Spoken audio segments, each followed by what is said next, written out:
want to love you. You need some loving, and I'll take it there. The young thing, and now. Hey y'all, and thank you so much for tuning in to Respectfully with Miss Pretty Young Thing. I'm your girl BYT, and let's get into it. All right, y'all, it's time for us to discuss the series premiere of Baddies USA. First of all, I would like to say that shout out to Lemmy Plummer and the Zeus Network, because this is the best premiere that we have had for the Baddies franchise in a long time. You hear me? The episode from the beginning to the very end had my attention. It definitely had my jaw on the floor. It definitely had some funny moments. It had some suspenseful moments. It had some good, some bad, some ugly. We have so much to discuss, y'all. So much to discuss. But before we go ahead and get into it, please do me a favor and like, comment, subscribe, turn those post notifications on, and tell a friend to tell a friend that PYT is in the building. So let's get into it. So the premiere kicks off with basically a summary video of everything that happened in Baddies Africa, which the season just ended about 2 to 3 weeks ago. And then it continues on to a clip into the season. So this clip consists of a fight between Big Lex and Summer, none other. So we already know that the big three have officially split up. Yes, they have officially split up, if you did not already know. And it goes on to show somewhere in Atlanta, Summer and Lex getting into a fight. And Lord Jesus, if you don't already know who Alexis is, now you know, because she beat Summer to a pulp, okay? It was so much damage that it low-key had me feeling bad for Summer for like a quick second. But then I remembered, if you paid attention to the blogs and everything that was happening throughout the course of the recording of part 1 of Baddies USA, you know that Summer, during the Detroit stop, sent some of her family and friends after Lex. So do I truly feel bad for her? Not really. Because Summer, this is what you're asking for. Summer always gloats that she's not afraid to, go against the baddest. Show me your baddest B, like she always says. So I don't necessarily feel sorry for any of her actions, making other people jump to whatever their reaction is. But let me know in the comments whether or not you feel bad for Summer, how you felt about that opening scene altogether. Then shortly after that, we get into the intro slide video. Now, I will do a separate video on whose looks that I feel like killed, whose looks ate, and which ones were not that great. I will be doing that video next. But Natalie did debut her new song, Doing What I Want. Let me know in the comments how you feel about that song. Let me know in the comments how you feel about Natalie's rap career in the direction that it's going in. At first, I thought it was one of those things where she was trying to compete with Jocelyn Hernandez. But now I'm literally seeing right before my eyes Natalie taking music seriously. Now, we know that she, of course, has a ghostwriter, and it's not, something that she got in the bag naturally or whatever the case may be. But it is interesting to see altogether that they dropped that little white boy that they used to have for all of the intro videos just to chuck it for Natalie Nunn to be putting her own intro spins. So, of course, we had the red, white, blue theme for all of the ladies. In the next scene, we have Natalie pull up in the all-black car, headed to a rooftop situation, and she invites the BGC OGs. So it was so refreshing to get to see these BGC OGs. All together, we have Janelle, Seven, Bree, Persuasion, Camilla, Judy, Low London, Kat, Jaylamina, and Sarah. Now, Miss Nunn is instantly taking her shoes off on the rooftop as Camila is coming towards her. Now, if you remember, I want to say it was Baddies South or East, one of those two, that Camila instantly came to Natalie while Natalie wanted to bring some of the OGs in and straight decked her in the face, and they ended up fighting in that season. So I feel like this time around, Natalie was prepared. She already knew it was some people that she's already had issues with coming, as well as her underlying issue with Bree, of course. Now, as the ladies are starting to head to the rooftop, they try to embrace Miss Nunn, and she's extremely reluctant to embrace them back. So Natalie's stay ready so you ain't gotta get ready attitude rubs some of the ladies the wrong way, especially Persuasion. Now, Natalie tells Persuasion and the others not to take her actions personally, and suddenly Bree begins to stand up as if she's ready to fight. Now, of course, Natalie doesn't want to fight. She wants to talk it out, and they begin to discuss the origins of Baddy Shot O'Clock. Now, I need y'all to tell me in the comments where the birthplace of Baddy Shot O'Clock is. Do you think Natalie is wrong not to credit Bree with the famous saying, or do you think Bree took too long to copyright the saying herself? Do you think Natalie owes her some coin? Let me know how you feel about their beef. Now, as the ladies are going back and forth on the matter, Tanisha pulls up to the venue and make her way to the rooftop. And instantly the vibe changes and all of the ladies go to hug her. And you could tell this situation makes Natalie feel some type of way because she's already on the way to the car before the ladies even realize. And now that she's gone, you could definitely tell Tanisha shakes Natalie's table just by her very presence. So, of course, some of the ladies go after her, and you have Camila, Jayla, Lil London, and Janelle that head downstairs. And, well, by the time they get outside, Natalie's car is already gone. And by the time they head back upstairs, Bree and Lil London begin to exchange words. Their back and forth turn into a fight. And while they're fighting, Kat inserts herself and rips off Bree's wig. Now we know, since then, Bree has taken to the internet to tell us that she got jumped, y'all. But y'all let me know in the comments whether or not you feel like this situation was a jumping. I personally feel like Kat definitely should have minded her business when it came to the situation between Bree and Lil London, because it was a one-on-one situation and she did not have to insert herself. Okay? And I love me some Kat, but it is what it is. And I can definitely see how Bree would assume that someone else was trying to jump her from the back when her wig came off in the first place. Now, I think she truly got jumped? Not really, but I guess it's up to interpretation on whether Kat snatching off her wig counts as a double team on Bree. But let me know what y'all think. So right after that, Tanisha tries to fix the situation and kind of get everybody back into talking terms. But it begins to rain and everyone ends up leaving the rooftop. So in the next scene, we have Biggie, who we presume has just checked into her hotel and is joined by Mariah Lynn and Tinkerbella on the rooftop. They begin to talk about Tink's beef with Cold Killer over the track and Biggie's unresolved issues with Anna Mac. Now, during that discussion, Anna Mac pulls up with Tasiki and they head up to the rooftop as well. Now, remember, Anna and Biggie's issues come from Baddies Midwest, where Biggie admits that she's breathing with half a lung due to her not properly grieving while filming back-to-back seasons, and she doesn't feel like her sister Anna was truly there for her. So Anna ends up apologizing, stating that they were all going through things at the same time, and she's sorry for not properly being there for Biggie, and they end up hugging it out. From there, they end up talking about Smiley with Biggie. They talk about Krishan with Tasiki, in which Tasiki says that as loud as the disrespect was in the previous season is as loud as she requires her apology from her sister. They discussed with Tinka her accidentally flying into Tommy's bullets, and during their little tea party, a delivery man comes with a note from Natalie to the rooftop, and the note is inviting the baddies to a ballroom dinner, and they all head off of the rooftop to get ready. So at the top of the next scene, we find Summer and Lex chilling in their hotel. And I don't know about y'all, but I'll be watching the dynamic between Summer and Lex for the entire season so that I can clock where exactly the switch comes. But you can tell they're definitely alleged sisters in this scene, especially with how Lex fondles her friend. Suki and Dolly end up joining them in the room, and even Dolly, coming in separate from the big three, already has me side-eyeing the trio because it definitely gives as if the disconnect started before the season even started filming. So let me know if you feel the disconnect as well.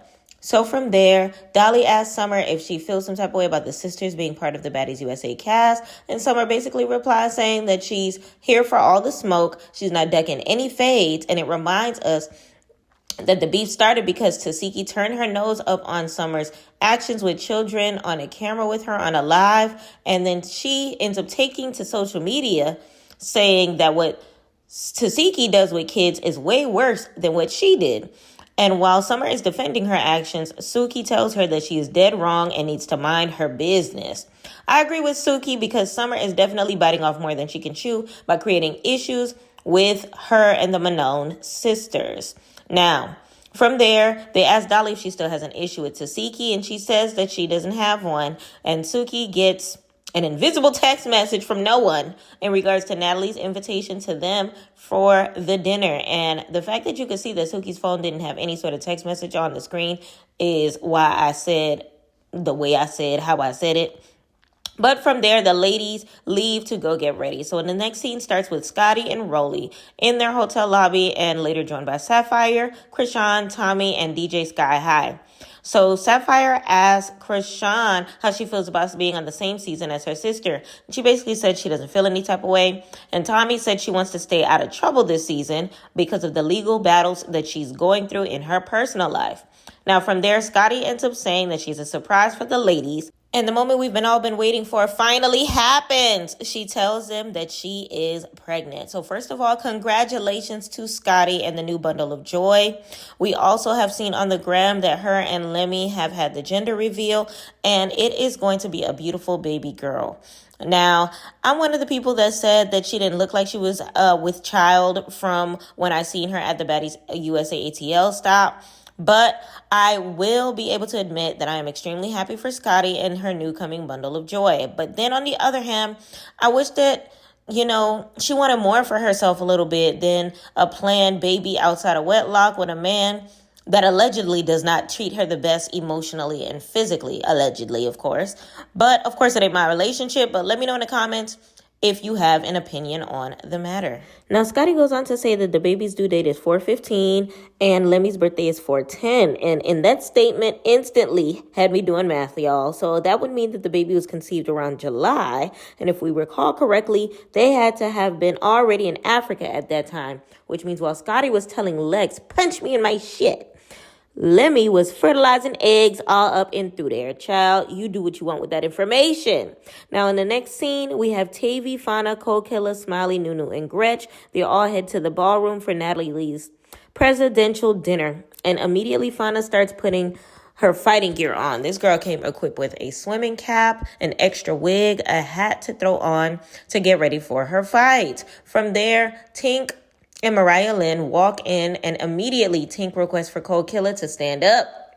Now the ladies end up going for 3 rounds, and respectfully, Cold Killer won all of them, okay? You can tell Tinka's bounce back from the baby is genetic because, child, all of it is the junk in her trunk, but she was slow. She was extremely slow and was not getting Cold Killer as much as she would have wanted. She definitely hasn't been hitting the gym, honey. And we know Cold Killer has definitely been taking her fair share of boxing lessons since before the reunion, and it definitely shows.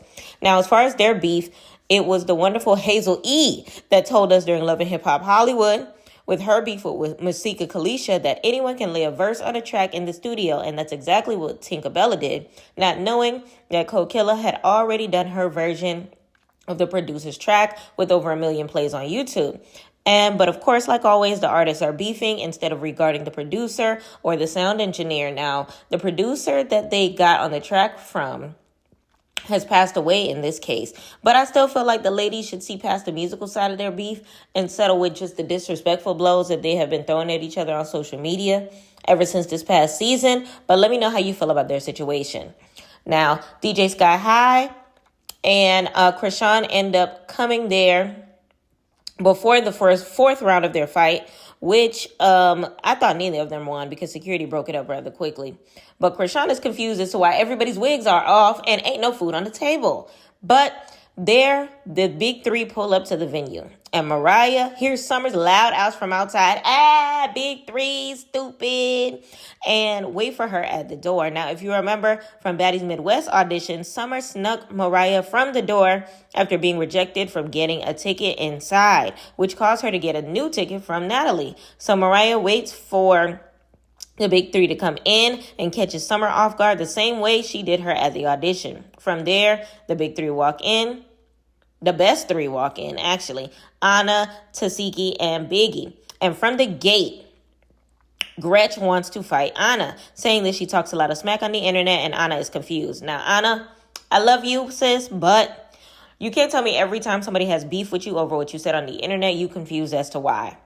As Rolly is walking in, the first round between Anna and Gretch begins, and respectfully, Anna drags Gretch. She's now ready for another round and is trying to entice Anna Mac into fighting her and accidentally pulls Tasiki's hair in the process. And child, you do not want to wake up the beast Gretch, okay? So round 2 happens and Anna ends up dragging Gretch again. Now Tink is still fixing her wig and is adding a headband over after her fight with Cold Killer. And Cold Killer yells from the corner of the room, F your wig, bitch. And now Tinka, you ain't like that one, did you? Because she immediately starts throwing bangles, flinging hoop earrings, and anything else that she can get her hands on at Cold Killer. So before they can even go at it, Anna gallops across the entire room, floats like a butterfly, stings like a bee across the banquet table, and hits the meanest heel toe that I have ever seen across Gretch's back. I cackled so hard at this scene, okay? And it low-key reminded me of Mariah Lynn's move on Love and Hip Hop New York after another former bad girl by the name of Dream Doll bring up her mother in an argument. And if you remember, Mariah jumped across a picnic table and headed towards Dream Doll. In their case, security beat her to the punch. But Anna Mac was too quick for the Guardians, okay? So the security's trying to defuse that situation. Biggie notices Smiley trying to duck off set, so she kindly gathers her. Where you going? Well, why you trying to duck off set? And that child, they immediately go at it, and Biggie is stomping at her head, okay? So their fight leads to Cold Killer sneaking Tink, and the whole ballroom turns into a brawl room, in Cold Killer's words. And that's where the episode comes to an end.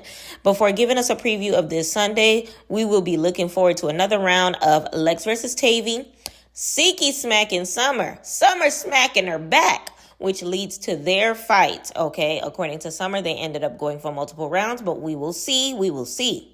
So Mariah is going to go again versus Summer, Smiley passing out once again, and another scene with Tasiki lashing out over Krishan in the middle of the street, and a scene with Tinka versus Bad Dolly in a sprinter. Okay, so there's a lot to look forward to when it comes to this upcoming episode. Now, as far as this episode as a whole, I definitely can give it, on a scale of 1 to 10, an 11, baby.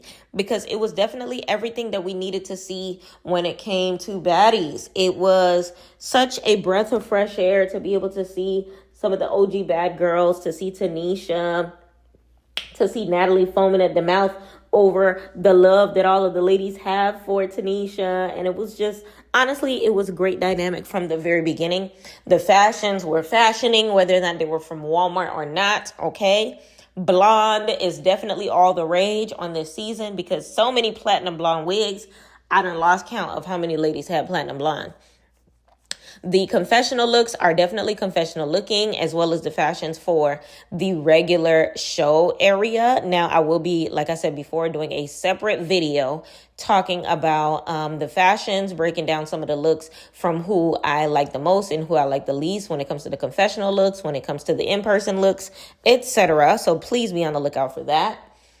And yeah, altruistically, I'm definitely excited. What I look forward to as far as this season is getting to see the end of an era when it comes to the big three. Now, a lot of people did speculate that the only reason that they were together as long as they were was because Summer was the glue to the relationship. Now, this is just my humble opinion. It looks like when it comes to their relationship that Summer definitely paid a lot of attention to what the audience, us as the viewers, had to say, because a lot of people were saying that, you know, the only reason that Summer and Lex and Dolly are friends is because of Summer, that they're trying to take her clout or whatever the case may be. And I feel like Summer low-key believes that and is low-key feeling herself based off of what us as the audience says. Now, whether or not that is true or not, it doesn't change the fact that they not friends no more, and Summer definitely is feeling herself. Now, she has been lashing on to other people in the process. She's lashed out to Tommy's daughter, you know, is making friends with some of the other ladies, and it has even admitted to liking Fauna. So, child, we gonna see how this plays out, because it looks like, even in saying those words, it seems like Summer only is as bright as the people around her, if that makes sense. She walks to the beat of her own drum, but she needs other people around her to be beating that drum, if that makes sense. So I don't know if she'll be able to like fly solo dolo, if we can see on the social medias that she's latching on to other people, in order to kind of sort of keep her thing going.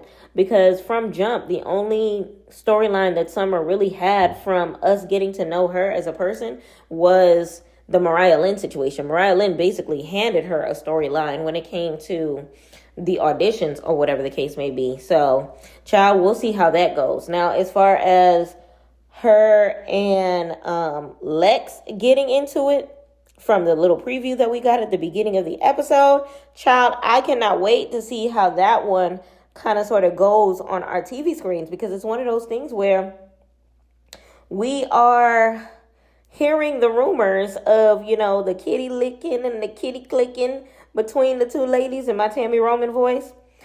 So I don't know. It's hard to say. It's one of those things where like, I believe it to be true, but the question is, who was the top and who was the bottom? Okay, who was the giver and who was the receiver? All right, because it kind of seems like Lex is beating her up and is mad because of the truth.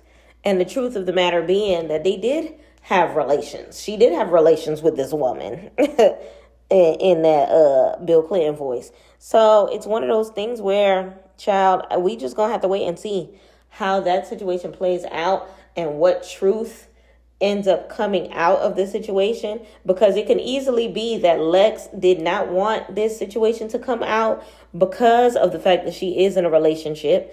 And even at the beginning of the episode, when Bad Dolly came out separate from them, child, we know Bad Dolly is an avid Strictly Dickly committee member, okay? So maybe she kind of sort of was falling away from the other two because of the simple fact that she knows that they were engaging in relations. Okay, I don't know, but we'll see how that situation plays out, baby. We will see how it plays out. Now, I am definitely looking forward to seeing how Suki and Gretch's relationship kind of sort of goes south when it comes to the season. I feel like more than likely Gretch is just going to say the N-word too many times for Suki's liking, and they kind of sort of just go at it from there, as far as Suki trying to chin check Gretch not liking being chin checked, and Suki just going for her neck from there. So maybe I'm wrong, maybe I'm right. I guess we're going to see. All I know is, child, that pepper spray circumstance that I was caught in at the Atlanta club, child, I was scared for my life, okay? I was scared for my life. So we'll see what the prelude to all of that drama is going to be. Now, as far as DJ Sky High and Krishan, child, I don't know. Speaking of Krishan, there's a lot of drama happening on the internet right now of Natalie not liking the fact that Krishan gave her baddie chain to her bestie. Child, Marsh has been walking around with Krishan's baddie chain. A lot of the Baddies fans were trying to figure out if Natalie is the one that gave it to her, since Marsh is, of course, not a member of this cast. But, of course, like I thought, it was definitely Krishan's chain and not a chain that was given to Marsh by way of Natalie or Zeus or whatever the case may be. So Natalie is definitely looking to get that chain back. She feels like Krishan is definitely ungrateful and does not care for the value of the baddie chain. Child, we'll see if Natalie ever gets that chain back, because I don't think that's happening. I highly doubt that Natalie is going to be showing up to the reunion, but we'll see how that goes. Now, we do know that Bad Dolly and Summer are also going to be scrapping when it comes to the season or whatever the case may be. Of course, I definitely anticipate Bad Dolly taking that victory. Child, it is what it is. I definitely am looking forward to seeing Tasiki versus Summer as well. I highly doubt Krishan is going to fight Summer. I think Tasiki feels more of some type of way about what Summer said than Krishan does. So we'll see how that circumstance plays out, or we'll see who else aside from DJ Sky High that Krishan ends up smacking up. Other than that, I definitely am looking forward to everything that comes to this season. Like I said, this is only part one, y'all. This is literally only part one. We still have other parts of the season to go. We still have other ladies that are supposed to be joining in. We still have to wait for Dolly's hand to get better, because right now she is on injured reserve, so that we can bring in some of people such as Pretty P, such as Ivory, and bring in whatever other ladies that we need to get part two going on. So I'm definitely excited. Oh, snap, before I forget, of course, Roly Poly Smack Mills is going to be fighting Daisy. I am looking forward to seeing that. I definitely feel like Daisy is going to be eating her. I definitely feel like Daisy can float like a butterfly and sting like a bee a little more than Roly Poly Smack Mills. Okay? Get child, we gonna see. I feel like Daisy done influenced Roly so much that it led to her headed back to getting under the knife. I don't know if this means that Transforming Roly's going to get a part two or whatever the case may be. But child, I highly doubt that Roly took a victory over Daisy. I will say that much. I highly doubt that she took a victory over Daisy. If y'all remember Daisy fighting on Baddies Gone Wild, child, I don't know, because Roly is one of those one-trick ponies. All she do is snatch you by the hair, drag you on the floor, and hit you across the head. Like, she only got that one move. So all anybody got to do is wear a pixie cut. All you got to do is wear a pixie cut while fighting Roly, and Roly cannot whip out her secret move. It'll lead to her having to go back to the drawing board to figure out how she is going to take you down. For real, for real. But we'll see how that part of the season comes into play. I'm definitely interested as well as seeing how the OGs end up adding to the season. Now, of course, Janelle and some other ladies were there for the Atlanta event or whatever the case may be. So it looks like some of them will be going for the entire season, but I doubt all of them will. Tanisha, child, I don't know. I don't know whether or not Natalie is ready for the conversation that is supposed to be had between them. And as far as Bree and the Baddies shot o'clock situation, child, I think that's a sit down needs to definitely be had, but Bree will have to calm down so that Natalie can really hear her out, or else ain't gonna be no situation between them. Natalie has already gone live and said that she's gonna pull out some Zeus receipts to see when it was the exact episode that they ended up figuring it out, because some people were saying New Orleans, some people were saying North Carolina. Child, they don't even know where it was at. All we know is it was made, and Bree feels like she should be getting some sort of compensation, some sort of credit, some sort of shout out, some sort of apology for helping create that chant in the first place. And child, she's not wrong. She's not wrong. She's not wrong. She's not wrong. No matter what Natalie has to say about it, that girl is not wrong. And Natalie, I'm going to need for you to cut your sister a check as soon as possible, okay? Now, another part of the season that I'm looking forward to seeing is Tommy's daughters. Now, I'm not sure whether or not Tommy's daughters are going to be making a small, cameo onto the season, but we do know that Lex ends up fighting Tommy's daughter. Will they show it? Probably not, because according to Tommy's daughter, it never happened, which means she did not sign no contract. She did not have a confessional. They're probably going to blur out her face. They might not even, they might talk about it, but they might not even say her by name. I don't know how they're going to end up doing it, but it's definitely not going to be giving Amber Rose and her niece.